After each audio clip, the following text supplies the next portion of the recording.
Já estudou caminho óptico em meios materiais e a reflexão para como é que acontece a fase da reflexão para diferentes combinações de índices de refração, a gente pode entender agora o que acontece nesse fenômeno que é tão característico. A gente só de bater o olho aqui já consegue facilmente reconhecer o que está acontecendo, né? Essa multitude de cores que aparecem aqui, tipicamente aparece, por exemplo, quando você tem um derramamento de óleo sobre a água, né? É, forma essas várias cores que vão se modificando e mudam conforme você muda o ponto de vista que você está olhando. E são cores que não aparecem num copo de óleo, né? O copo de óleo é amarelão, o copo da água é transparente, mas a combinação forma esse filme que dá esse efeito. E esse é um efeito de interferência tradicional. O que acontece é que a luz que você está vendo no seu olho é uma combinação da luz, é sempre luz que veio de alguma fonte luminosa, né? Mas parte dela, ao bater no filme de óleo, se refletiu e veio para o seu olho. Uma outra parte dela refratou para dentro do material, que é o óleo, no caso. E ao encontrar outra superfície, que é a superfície da água, refletiu e se combinou aqui. É claro que existem outros caminhos que não foram mostrados aqui, né? Por exemplo, parte da onda refratou e foi embora. Parte da onda refletiu e veio aqui. Então tem vários caminhos secundários que eu não estou mostrando. Eu mostrei só os principais caminhos que afetam a imagem que você está observando. Esses caminhos têm uma diferença de caminho óptico, né? Esse daqui andou parecido com esse raio aqui, exceto por essa região em que ele caminhou por dentro do filme de óleo.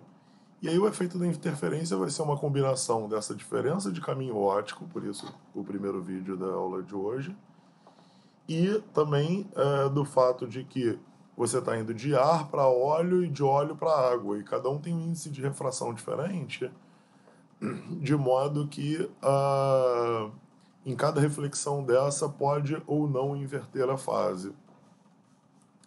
Vamos ver um caso específico em um pouco mais de detalhe. Tá? Repara que a primeira coisa é que a interferência... Por que são diferentes cores? Porque a interferência depende do ângulo de chegada desse raio aqui θ, né? Para ângulos diferentes, você vai ter um máximo de intensidade para diferentes comprimentos de onda. Lembra que é sempre a comparação desse caminho óptico com o que determina o máximo de intensidade.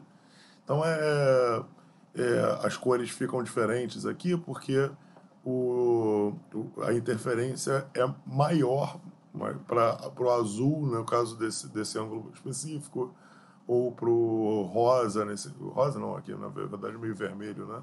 Para esse ângulo específico, o amarelo para esse ângulo específico.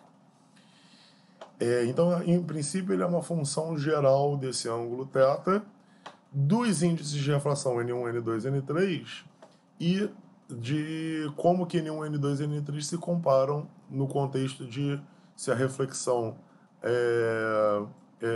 inverte a função da onda ou se ela mantém a função da onda. No limite, um limite que é mais fácil de resolver, que eu vou resolver aqui no vídeo com vocês, é aquele no qual a incidência é quase perpendicular à superfície, né? Quase perfeitamente perpendicular.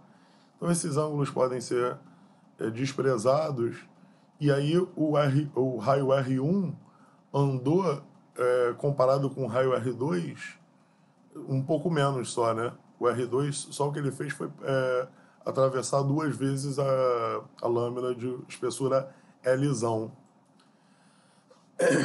É claro que ao atravessar essa lâmina de espessura Lzão, com um índice de refração N2, o caminho óptico não é simplesmente 2L, né? É 2L mais uma correção devida ao índice de refração. Mas vamos ao invés de pensar em termos de uma fase arbitrária, vamos encontrar especificamente os máximos e mínimos da interferência, que isso já vai ser interessante, porque vai envolver já também esse efeito da reflexão. Repara aqui, deixa eu apagar aqui para poder ficar um pouco mais claro. Repara aqui que você está indo de um meio. Talvez seja o caso de eu usar uma caneta de outra cor, né?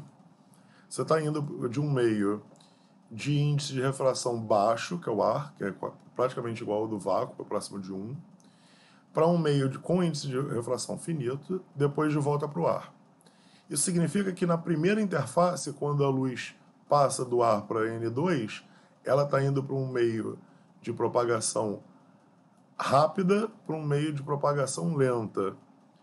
Indo do meio de propagação rápida para um meio de propagação lenta, equivale a você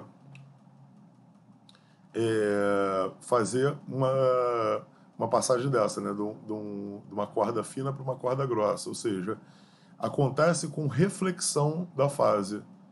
Então, o raio R1, com relação ao raio incidente, logo que ele refletiu aqui, ele ganhou uma fase de π, né, de uma inversão de fase de π. Então, o que era um máximo aqui, no raio refletido é um mínimo. O raio transmitido não, continua com o máximo sendo o máximo, não ganhou fase nenhuma.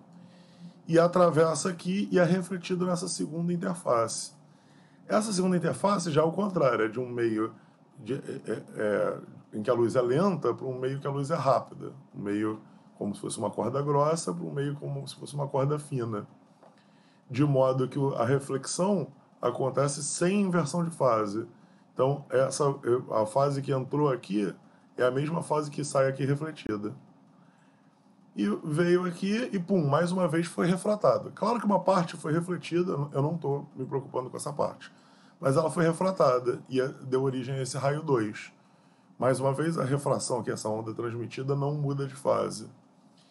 Então, a fase global que a onda R2 ganhou com relação a R1 é a fase que ela ganhou por passar por 2L, e mais nenhuma fase. Ela não ganhou nenhuma fase por reflexão. Aqui não ganhou nada, aqui não ganhou nada. Ela era transmitida aqui não ganhou nada, aqui foi transmitida de novo.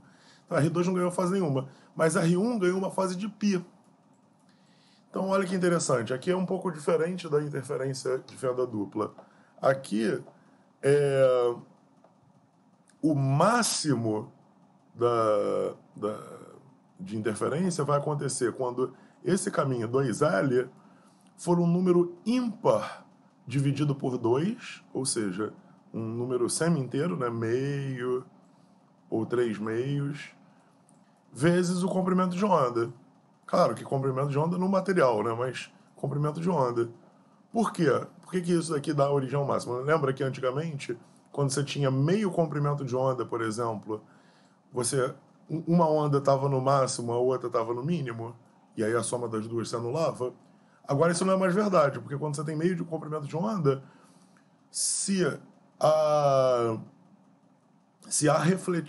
que passou pelo material N2, se o raio R2, né, passou pelo material de índice de refração N2, ela voltou no mínimo, o raio R1, que chegou no máximo, quando refletiu, ela inverteu a fase, foi um mínimo também. Então, mínimo com mínimo, as duas se somaram, e aí deu uma intensidade máxima, né, um brilho máximo. Então, aqui é diferente para essa combinação específica, ar, índice de refração, né, um vidro, uma água e ar de novo, para essa particular combinação, o máximo está acontecendo quando você tem um número de comprimento de onda.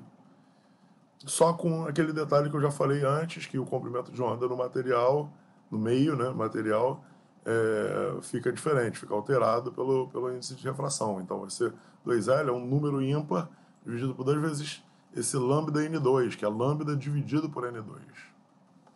Então, os máximos acontecem para M mais um meio, lambda sobre N2, quando 2L for igual a isso. E o mínimo? O mínimo é quando aqui dentro foi um número inteiro de comprimentos de onda. Por quê? Porque aí o raio R1 inverteu a fase, o raio R2 não inverteu a fase. E aí nem ganhou fase relativa nenhuma. E aí os dois vão se cancelar e você vai ter uma região escura no filme. Isso vai acontecer quando 2L for um inteiro de lambda sobre N2. Então, as condições aqui foram contrárias, opostas ao que acontece no caso de uma fenda dupla. É claro que, dependendo das combinações aqui de N1, N2, N3, pode ser bem mais complicado do que isso. Cada situação você tem que analisar individualmente.